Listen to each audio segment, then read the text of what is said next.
Okay, so we've got Gospel here. He has the money in his pocket.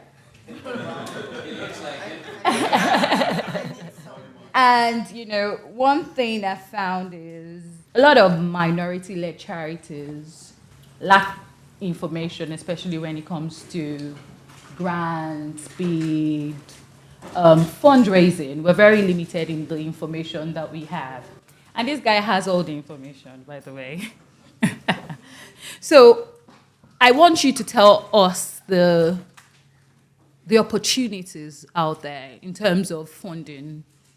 Most times I have had to run 5K to raise £3,000 before. We do all the hard work, but sometimes your hard work might be just on your computer and ideation to get £100,000.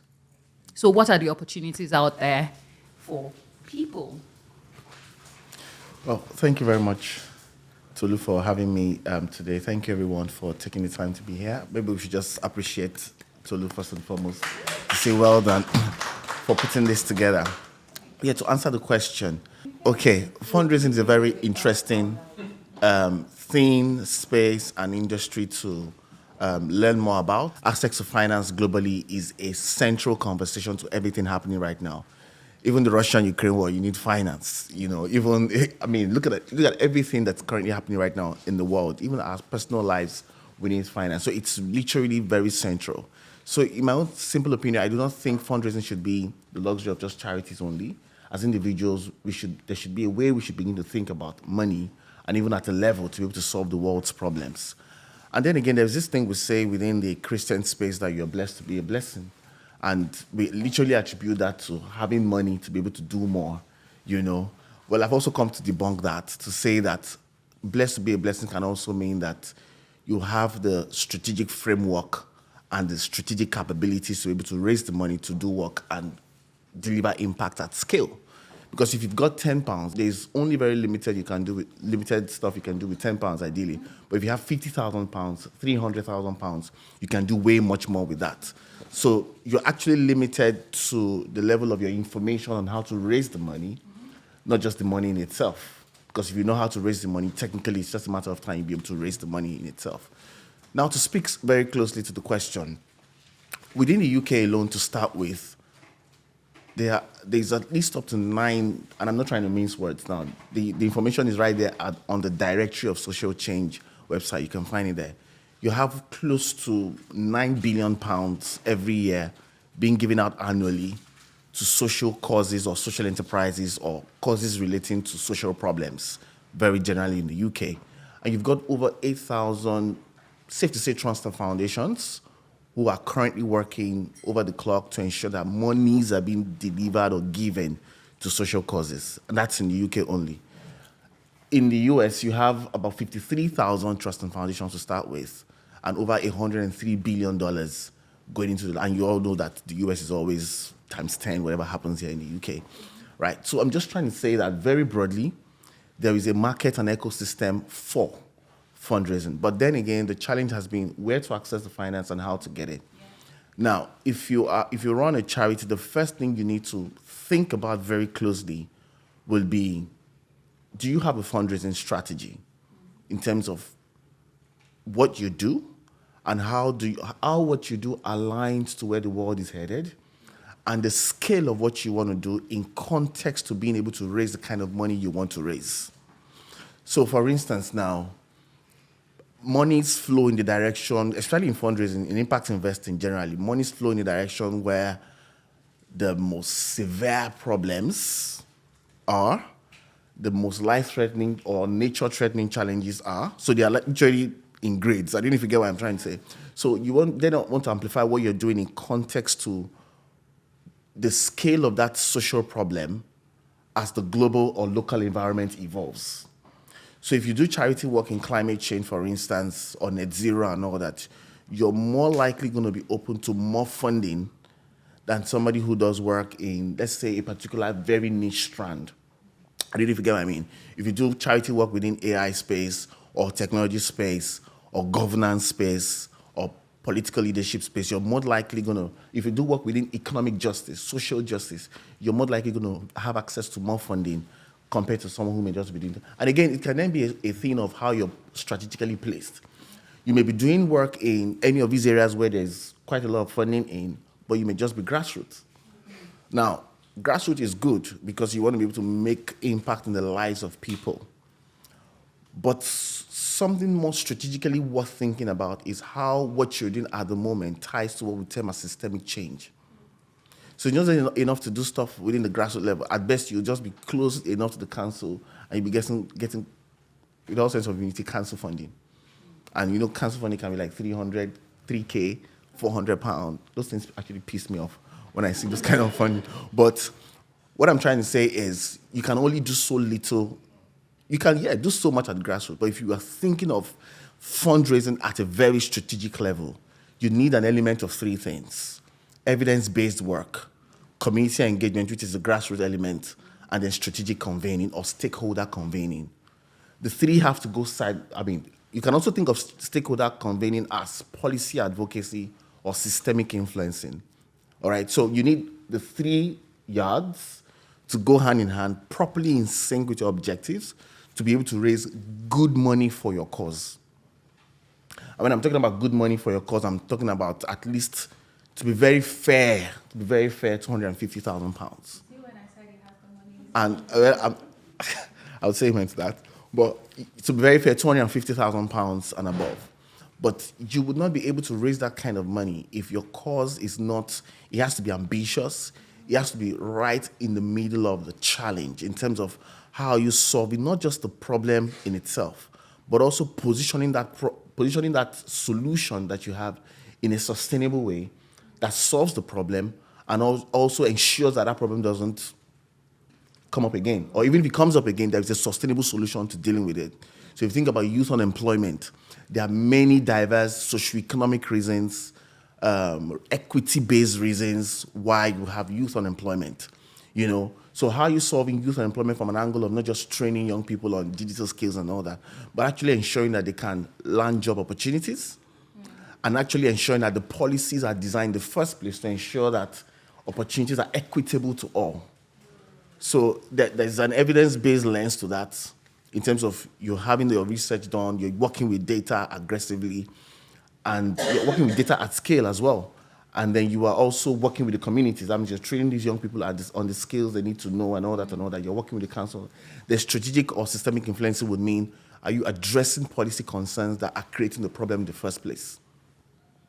So your solution has to walk through the spectrum strategically at scale. And when I say at scale, youth unemployment is a problem at scale. Climate change is a problem at scale. Women's health, public health is a problem at scale. Mental health is a problem at scale. AI and the risk associated or the perceived risk.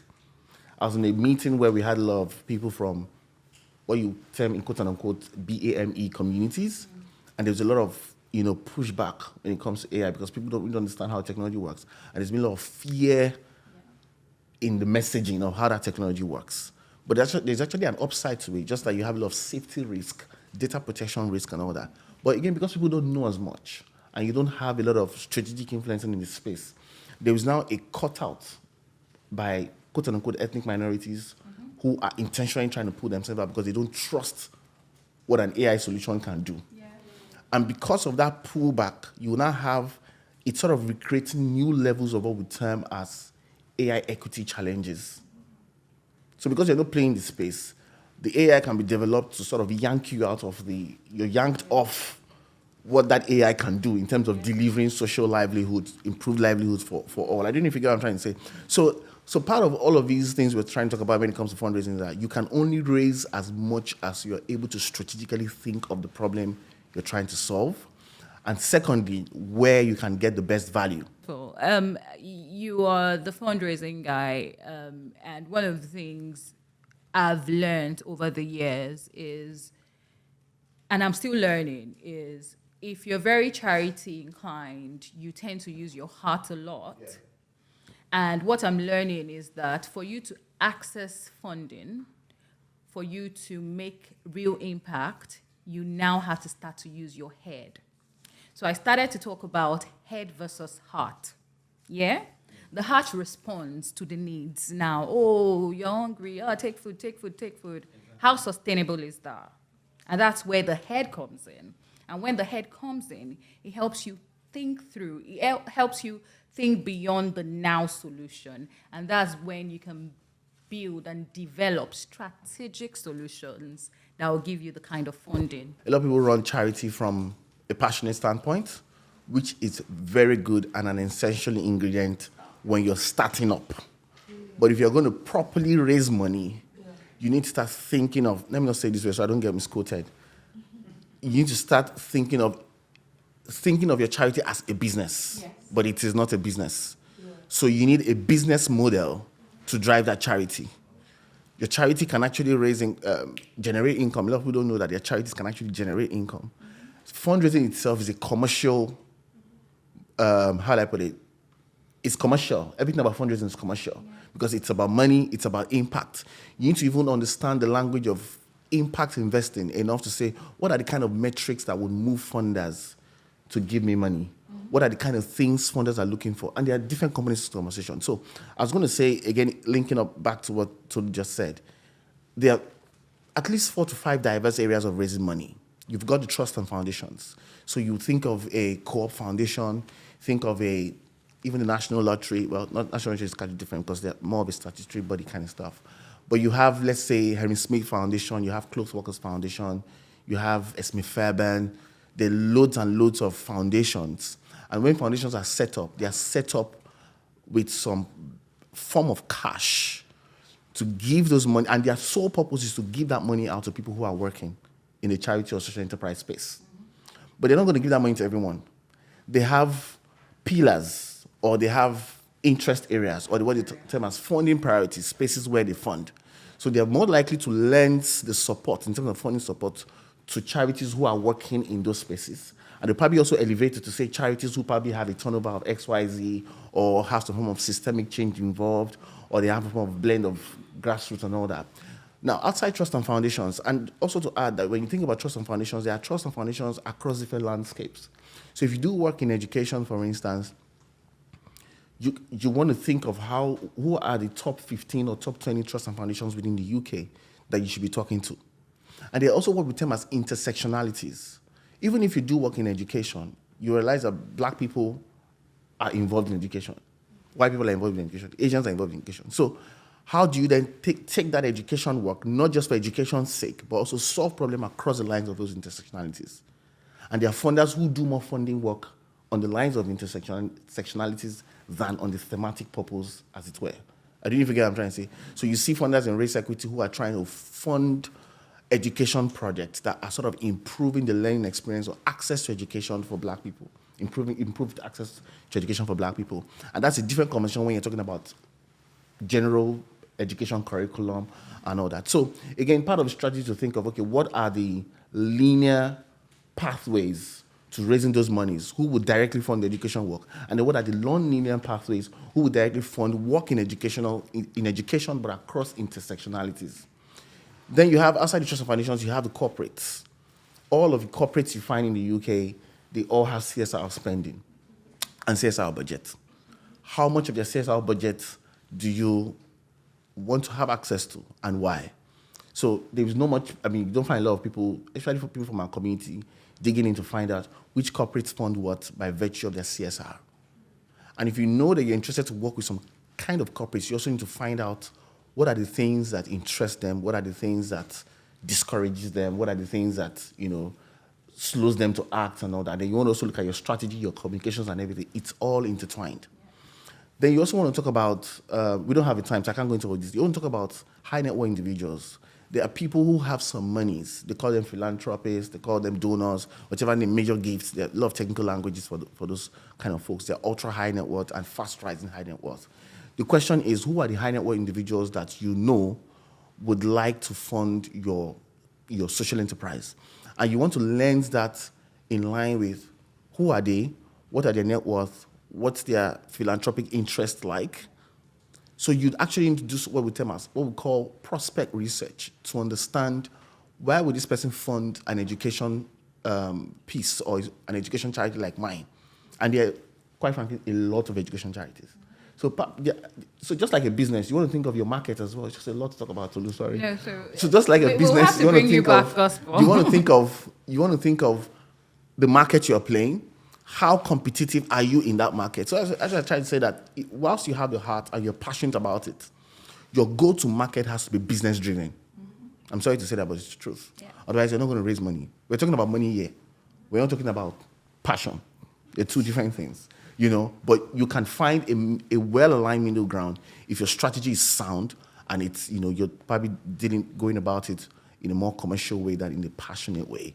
Thank you. Yeah. I'd like to take just one question for Gospel. Just one question. Okay, Chelsea, go on. Fantastic. Your breadth of knowledge is just outstanding. It sounds extremely overwhelming. If I was starting out with charity, Yeah. I would so are there organizations or is there a way where people can access the resources that you mentioned? Are there organizations that can walk alongside charities to walk them through, so to speak? Yeah, so if you register a charity today and you want to start, you want to raise money, so the questions of around, so you have a passion or something in your heart you want to do, you need to test it. Is this something you can raise money for? If it's not something you can raise money for, just leave it as a voluntary thing. But if it's something you want to take seriously, and actually you can do charity work so well, you can put yourself on a salary, you can actually scale it well, you can do work nationally, you can be well known and recognized for impact in that space, but you have to go systemic to be able to get to that level, So if you start a charity, for instance, today, you have to be very clear about which space you want to play in and why. Your location and all those things also matter. You can be in a village somewhere, but you can be audacious enough to call yourself a national charity. What makes you a national charity is not because you're located in London. It's the quality, it's the breadth and the depth of the work you're doing and the nuances that you're bringing to the solution and how systemic they are in terms of outlook. You also want to be in the right spaces. And when I talk about the right spaces, go for events that are speaking to the heart of the challenge or the problem you're trying to solve, number one. Build relationship with funders. Now, that's the problem. When funders fund people, they are because they are funders, people most likely just do the work they need to do. They don't really want to engage with funders, but funders are looking to be more interested or invested in the ecosystem where they fund. And the reason is because they are even learning, and because I'm talking to social enterprise in a sense, I'm not talking to funders, I'm talking to funders. Funders are increasingly looking to learn and relearn, what should I fund, why should I fund it, what sort of impact should I measure, what impact investing metrics should I look out for to substantiate value for money in the sense. So there are deep conversations within the fund. So forget the fact that social enterprises might look like they don't know where to raise money. Even funders are looking for who to give money they can't find.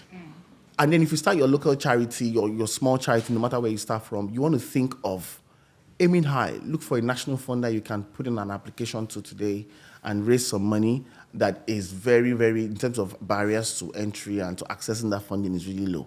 One of the easiest low-hanging fruit would be the Awards for All National Lottery. So it's always easy to just raise money there. But when you raise money there, a lot of people, when they raise the money there, they get very, very surprised that they were funded and they get carried away with it and all that. But this is what you need to do.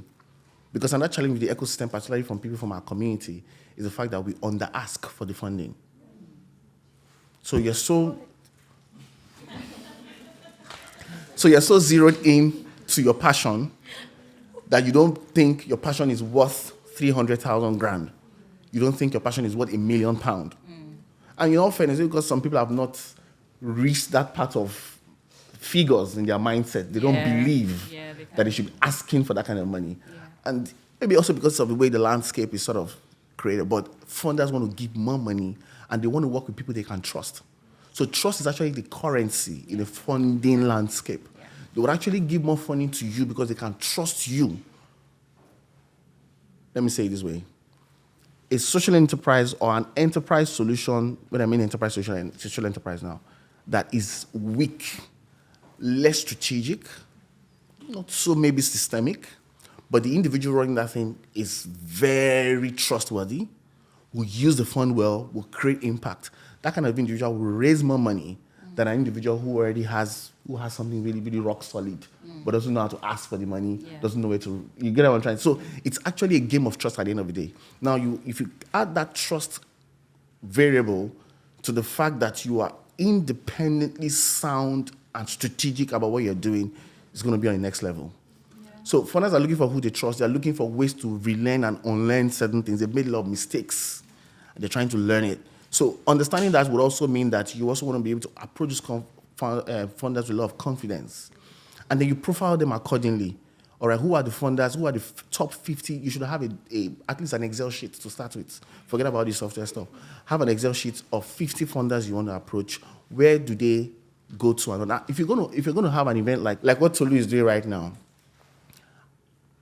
there's what they call funders engagement. Because if you want to raise money, it's about tactics. Invite the funders you want to raise money from to your event. No matter how small the event is, even if it's a webinar, funders love to be engaged. You cannot raise money from people you're not talking to or you're not interested to have conversations with.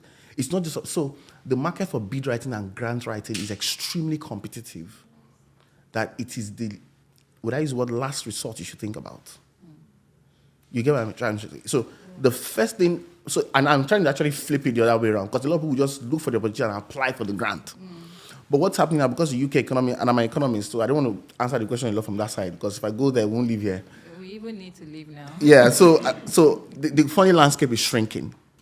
And because of that, you have more applications than there's funding made available. So the funding landscape is already oversubscribed. So there are more creative ways to engage funders so you have the strategy now. Then you now need to go creative. So invite them to your events, get them on your panels. If you have an impact, you should have an impact report, which is what means you should be evidence-led. I talked about research. I talked about community engagement. I talked about strategic, systemic influence. So on your research, you should have an impact report. If you don't have an impact report in an organized way, even if it's a 2-pager MS Word, email that 2-pager MS Word to all the funders on your list. Look for the director of grant making in those spaces. Don't go for the customer support or contact at. Go for the decision makers. Email them your impact report. Tell them you want to have a 20-minute conversation to just chat about the work you're doing. You want to come over to their offices in London and all that and all that. That's how to get it done. Replicate that same strategy for the corporate CSRs and all that. If you can do that constantly over a period of 6 months, you'll be able to raise some very good money and also do some confident asking. When you're asking as well, don't ask for project monies. Don't ask for restricted monies. Ask for what we term as core funding, money that can take care of you, your core costs, put the lights on, your operational costs and all that, because you need to be alive to do the work. Thank you very much. Thank you.